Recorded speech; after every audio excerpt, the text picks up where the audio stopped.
What's good, y'all? It's Miles from Without Warning.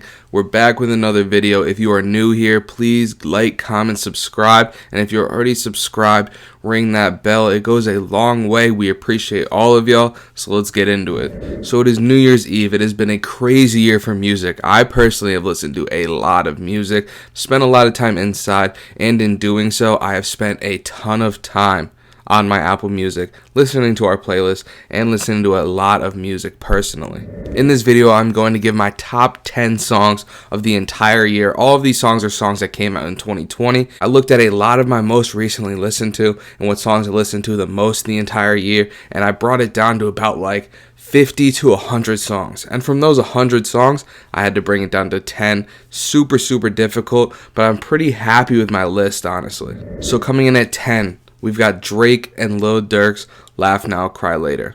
If this song didn't come out in a pandemic, this song might be like in my top 5, top 3. I haven't gotten to see this song in like a party or a lot of people type of atmosphere, like football, pregame, whatever. I would love to see it in the future when this thing all ends and everything. But for now, I have it at my 10 spot. I was super happy for Durk. I'm a big Lil Durk fan. Super dope for him to get his #1 record. And Drake obviously went crazy on this song. Durk went crazy on his feature. Drake did his thing in the chorus and his own personal verse. This song is amazing. Honestly, it has a purpose for almost anything you're doing throughout the day. Working out, when you just woke up, brushing your teeth, partying, pregame, about to go to sleep, or even if you're in your feelings a little bit, bro, a little hype up type thing, the song does it all. Now coming in at number 9, we got Statement by G Herbo. This is a recent release from Herbo and his latest single, so I might have a little recency bias here, but I've played this song so much in the past week, it's honestly unbelievable. Spitting over a Jay-Z beat, he killed this. I don't want to say more than Hov, but he did his thing on this beat, bro.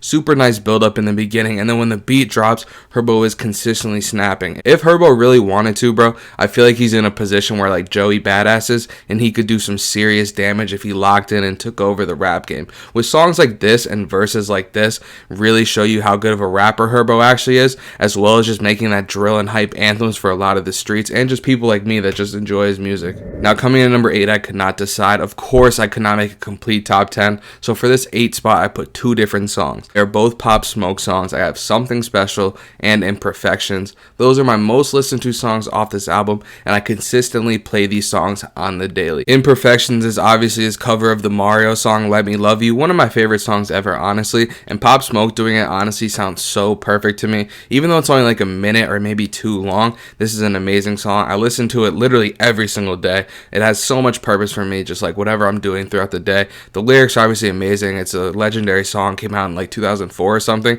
but Pop Smoke doing it just adds a little something to me. And then we'll go into Something Special. This song was a big hitter when it first came out. I really loved it the first time I listened to it, and I love it just as much now. A lot of songs like that I really like off the rip I tend to outplay, but this one is just like means a little something different. I can't really explain it, but the verse, the chorus is absolutely beautiful on this. And Pop Smoke, even though it's super drill, New York sound and all that type of stuff, he makes it sound so mainstream, like everybody knows what he's talking about and is like so in culture with what he's actually saying. Coming in at number 7, we have 2 Kota the Friend songs. One of them, Summer House, and the other, BQE. He gives me a very like Smino, Amine type of vibe. It's so elegant, but also just sounds like so core and down to earth at the same time. The lyrics are amazing in this song. I actually do really relate to this. I like to spend my summers like kind of outside the house and stuff like that, as a lot of people probably do. So I really love the lyrics on this song, and his voice and every single word he puts into this sounds super good. The second one is BQE. This song has Joey Badass and Boz, 2 amazing artists as well,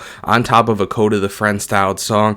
The chorus is great. Joey Badass has one of my favorite verses of the year on this thing. If you've never heard either of these songs, definitely check it out right now. Coming in number 6, we have 2 Roddy Ricch songs. I'm sure you know one of them because it was literally the song of the year. It took over the entire first half of the year, was the biggest anthem from January all the way going to like June, even July. The Box, obviously. I don't think I really have to do a lot of explaining. The numbers speak for itself for this, and the music speaks for itself, honestly. A lot of like the biggest songs of the year don't really, a lot of people think they don't deserve that mainstream hype, but I think there's a reason that the song is mainstream. When this album came out in December, this was the first song off rip that I said is the best song. I didn't know it was going to go as crazy as it did, but I'm not surprised at all of how it did.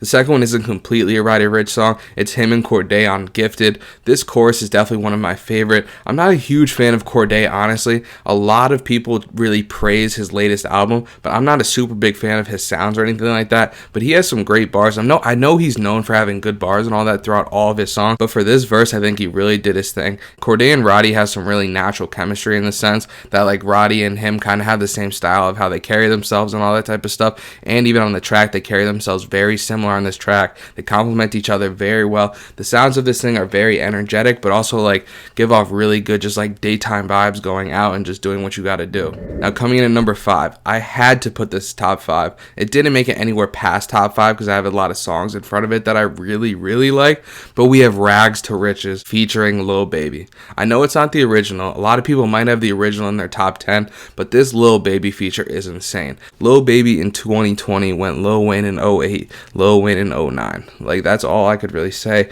Rod Wave obviously killed the chorus, super catchy, and the vocals are amazing on this thing coming from him. He had a very strong project this year that was very slept on in my opinion, and this was a great song off that project. And then when he added Lil Baby, the man that was going Lil Wayne in 09, 08, when he got on this track, he tore the beat up. Every single bar in this verse piles up on top of each other, getting better and better, like a big snowball. And then when it gets to the end of the verse, beat just crashes and Rod Wave comes in and kills the end of the song.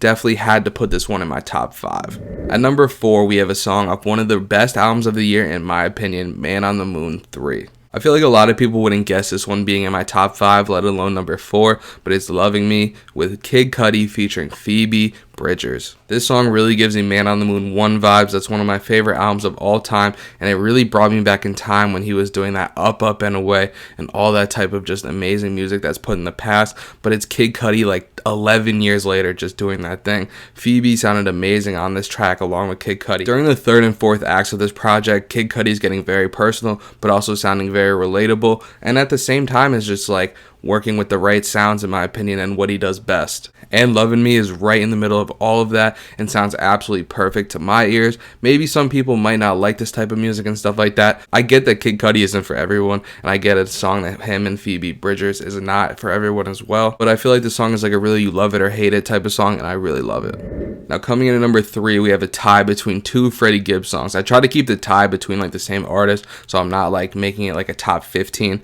but in reality this is kind of like a top 15. But we have 2 songs off of Alfredo. We got Scotty Beams and we got 1985. A lot of the bars and the structure of the song are a lot like Good Music and Pusha T early on-esque, like what he's talking about in the genre and that type of stuff. But if you ever listen to Freddie Gibbs, you know his sound is like super prominent and not really anyone really sounds like that or raps like that. He sounds so pure and just sounds like rapping was like the only thing he was really meant to do, especially on this album. And even though I gave these 2 a tie, I think Scotty Beams is better than 1985. This is just one of those 10 out of 10 songs for me. Every single stanza, every single bar, and the chorus and everything comes together to just make an amazing work of art. That's honestly how I feel about Alfredo as a whole, but this song specifically, chilling at the 3 spot, is a heavy hitter in this album. And if you've heard a lot about Freddie Gibbs and haven't really gotten into him, I feel like both of these songs are a really good place to start, even though you're really starting at like some of his best music all time. Even though I feel like he has songs that are better than these 2, this is a great foundation to start at. Even though you're kind of starting at the top, it's a little different. You really get a very Freddie-esque, and it also sounds like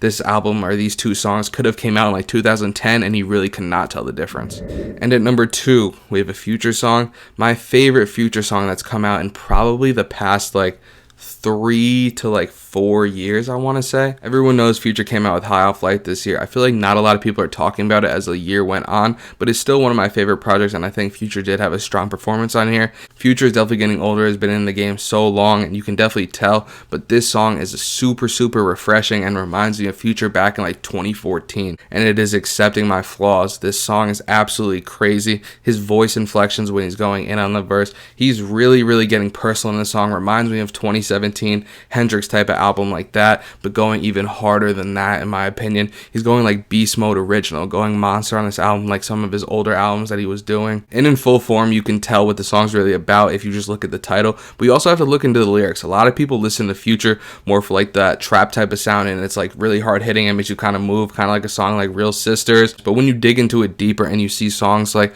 off Hendrix like Hallucinating or Testify, or you see songs like Accepting My Flaws and High Off Life, you really get this closer side to Future that not a lot of people see, and it is super great in my opinion. Honestly, probably my best type of Future that I can even get into. Obviously, those songs like March Madness and all those huge songs, Tony Montana, are obviously long time bangers and lasted years on years and years of music and are still classics today. But songs like this are such diamonds in the rough. Definitely a 10 out of 10 song. Enjoyability is there every single second of the song. Now coming to number 1. You know, I talked about how Lil Baby is going crazy this year. Dropped one of the best projects of the year in my opinion, and this is the best song off that album in my opinion. This song definitely wasn't one of the highest charted songs off Rip. People definitely went more towards like Emotionally Scarred, Commercial, Something to Prove, and I love those songs too, but this song was a super big standout to me, and it was Grace. This was the first time I ever heard 42 Dugg on a song. This is the first time I heard those two together, obviously, and the chemistry here is exceptional. 42 Dugg starts out the song with an amazing verse. Never heard that type of sound really before. Kind of reminded me of like 2016 Kodak, even though I know they're from different regions. This build up and breaking of the beat when Lil Baby comes in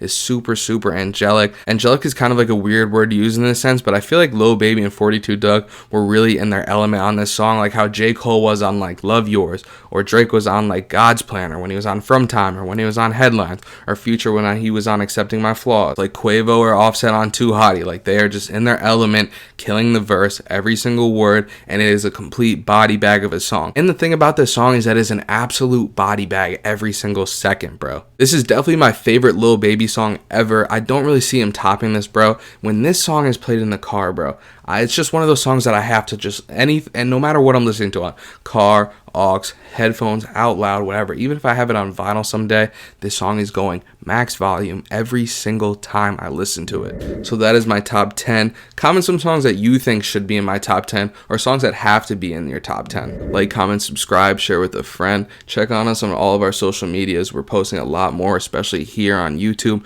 We're trying to post a lot more videos in 2021, so share with a friend. Everything goes a long way, and we appreciate everyone that's here so far.